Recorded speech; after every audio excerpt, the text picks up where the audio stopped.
માવઠું પડ્યું તેને 1 મહિનો વીતી ગયો હોવા છતાં હજુ પણ શાકભાજીના ભાવ ઘટ્યા નથી। માવઠું પડતા મોટાભાગની શાકભાજીના પાકને નુકસાન થયું અને પાક ધોવાઈ ગયા। રીંગણ, ભીંડા, તુવેર, પાલક જેવી મોટાભાગની શાકભાજીના ભાવમાં અચાનક 30 થી 50% વધારો થયો છે। રાજ્યની તમામ એપીએમસીમાં માલની આવકમાં ઘટાડો થયો છે। ખેડૂતોના માલનું નુકસાન થતાં માંગમાં તો વધારો છે, પરંતુ આવકમાં ઘટાડો નોંધાતા ભાવ વધવાની સાથે ગૃહિણીઓનું બજેટ પણ ખોરવાયું છે। રાજ્યમાં અગાઉ માવઠાને કારણે થયેલા નુકસાનને કારણે ખેડૂતોએ આત્મહત્યા પણ કરી છે। આજથી લગભગ મહિના પહેલાં જે વરસાદી માવઠું સતત ચાલુ રહ્યું એના કારણે જે વેલાવાળા શાકભાજી છે અને બીજા શાકભાજી છે એના લીધે આવકમાં થોડો ઘટાડો થયો છે।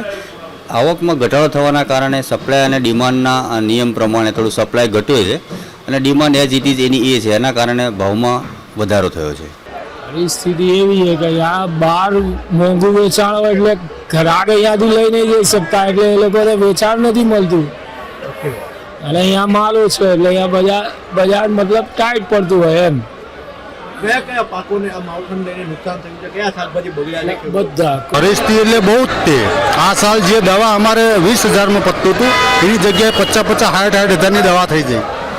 અચ્છા, આ જે ખેતી હા, આની અંદરમાં અચ્છા, એટલે નુકસાન થયું છે। તમને કેટલું નુકસાન થયું? નુકસાન તો થવાનું જ ને। 50,000-60,000 અમારા દવામાં જ જવાના, જે નહોતા જવાના એ હવે અમારા દવામાં જવાના।